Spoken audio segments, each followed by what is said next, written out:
양승호 목사의 영적 벙커 유튜브에서 함께하는 360일 묵상 주님은 나의 최고봉 11월 27일입니다. 벌써 주나치를 시작한 지가 11달이 지납니다. 오늘의 주제는 영적 능력의 성별입니다. 오늘 주제 배경을 나누겠습니다.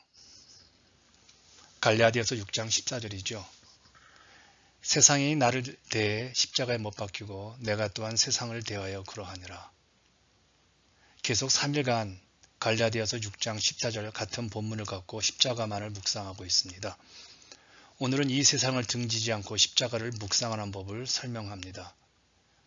오늘 본문은 갈라디아서 6장 14절의 후반부로서 세상이란 단어가 2번 등장하지요. 바울은 세상에 대해서 죽었습니다. 따라서 세상은 죽은 그에게 아무 권리를 행사하지 못하지요. 그리고 또한 세상은 바울에 대해서 죽었습니다. 그 이유는 세상이 바울에게서 아무런 매력을 느끼지 못하기 때문입니다. 그런데 바울은 예수님과 마찬가지로 세상 일에 대해서 역설적으로 많은 관심을 가졌습니다. 챔버스가 내세속, 초세속주라는 단어를 사용했는데 이 말의 뜻은 그리스도인은 이 세상에 살지만 이 세상에 속해서는 안 된다는 의미로서 사용했습니다. 그렇다면 우리가 이 세상에 살면서 성별해야 할 것들이 있죠. 우리가 십자가를 묵상하지 않으면요, 자신의 거룩함에 관심, 자신의 성화에만, 자신의 문제의 치유에만 관심을 갖는 주관적 경건주의자가 될 수 있습니다.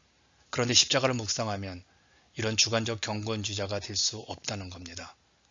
왜냐하면 우리의 모든 초점이 내 치유, 내 능력, 내 거룩함, 성화에 관심이 가 있는 것이 아니라 예수님 십자가에만 철저하게 집중되기 때문에 그렇습니다. 그래서 챔버스는 늘 이렇게 말을 합니다. 성결은 우리가 해야 할 일이요, 우리를 거룩하게 하시는 일은 하나님께서 하실 것입니다. 즉 하나님이 하시는 일과 우리가 해야 하는 일을 구별할 줄 알아야 한다는 겁니다. 성별하는 것은 우리의 일이고 성화는 우리를 거룩하게 하는 것은 성령을 통해서 우리에게 주시는 선물로 하나님이 하시는 일입니다. 그렇다면 성별 구별을 위해서 해야 할 3가지가 있다고 합니다. 저는 이 부분을 묵상하면서 예전에 유학생활할 때 공부할 때 기독교 윤리학을 공부할 때 리차드 니버의 그리스도와 문화라는 책이 생각이 났네요. 첫째입니다. 우리는 세상을 등지지 않으면서도 자신을 거룩하게 성별하는 방법을 알아야 합니다. 가장 쉬운 방법이 수도원에 들어가는 것이죠. 세상을 등지면서 교회 안에서만 거룩하게 사는 모습일 겁니다. 그런데 세상을 등지지 않으면서 우리 자신을 거룩하게 사는 모범이 우리 주님이시죠. 우리 주님은 금욕주의자나 은둔주의자도 아니셨습니다. 그분은 결코 사회로부터 자신을 분리시키지 않으셨죠. 그럼에도 그분의 마음은 언제나 이 세상에 있지 않았습니다. 그분은 사람과 사회로부터 멀리 떨어져 계시진 않았으나 언제나 다른 세계를 살고 계셨습니다. 그래요. 주님은 이 땅에서 아주 평범하고 일상적인 삶을 사셨습니다. 그런데 그 일상적인 삶 가운데 하나님의 거룩함을 훼손하는 일을 절대로 하지 않으셨다는 겁니다. 우리도 이 땅에서 지극히 평범한 사람으로 살지만 우리의 관심은 이 세상이 아니지요. 이 세상에 살고 있지만 이 세상에 속하지 않은 하나님 나라 백성으로 살고 있는 겁니다. 이 긴장관계를 잘 유지해야 바른 신앙생활을 할 수가 있는 것이죠. 성별 구별을 위해 2가지 방법입니다. 일상적인 것을 멀리해야 성별의 영적인 힘을 쌓을 수 있다는 착각을 버려야 합니다.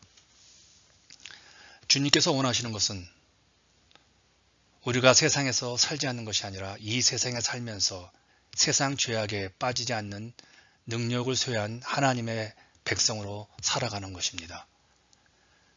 챔버스가 말합니다. 성령께서는 죄의 권능으로부터 수많은 사람들을 해방시켜 주셨는데 그들의 삶에는 여전히 자유함도 없고 충만함도 없습니다. 왜 그럴까요? 자꾸 우리가 세상과 등지라는 말을 듣고 있기 때문에 그렇습니다. 진정한 영적 능력은 이 세상에 살면서도 이 세상의 영향을 받지 않고 이 세상에 속하지 않고 살아가는 모습일 겁니다. 이것은 버려야 할 것이 있다면 영적 증상에 대해 무언가 나의 개인적인 주관적인 성화, 거룩, 치유 이런 것에 지나치게 민감한 반응을 보이는 우리의 태도를 버려야 합니다. 왜냐하면 우리는 세상에 외적으로 연결되어 있지만 근본적으로는 연결되지 않았기 때문에 그렇습니다. 성별 구별을 위해 해야 할 마지막 세 번째 방법입니다. 우리의 마음을 하나님의 관심사에 맞추는 겁니다. 이것은 영적인 힘을 구별하여 드리는데 방해가 되는 그 어떤 것도 허용하지 않겠다는 각오이죠. 이 세상에 속해 있지만 우리의 관심은 오로지 하나님을 향해 있어야 합니다. 챔버스가 이렇게 말을 합니다. 늘 하는 말이죠. 성결은 우리가 해야 할 일이요. 우리를 거룩하게 하시는 일은 하나님께서 하실 일입니다. 그렇다면 여기서 지나치게 우리의 관심, 내가 어떻게 하면 거룩할까, 어떻게 하면 기도할까, 어떻게 하면 봉사할까, 어떻게 하면 내가 잘 될까 이런 관심에서 벗어나 오로지 하나님께 맞추도록 되어지는 이 성별의 노력이 우리에게 중요합니다. 그러면 하나님께서 우리를 거룩하게 하시고 우리를 치유하신다는 겁니다. 그러면 조금 힘들지만 성별을 구별하는 구체적 적용은 어떤 것일까? 조금 힘들고 복잡하지만 이렇게 해결할 수 있다고 생각합니다. 복잡한 문제를, 성별에 관한 복잡한 문제를 해결하는 방법은 예수 그리스도께서 이러한 일에 대해 관심을 가지고 계실까? 아니면 예수님과 반대 입장에는 악한 영들의 관심을 가지고 있는 그러한 종류는 아닐까라고 질문해 보는 겁니다. 한마디로 예수님이란 이럴 때 어떻게 하실까라는 겁니다.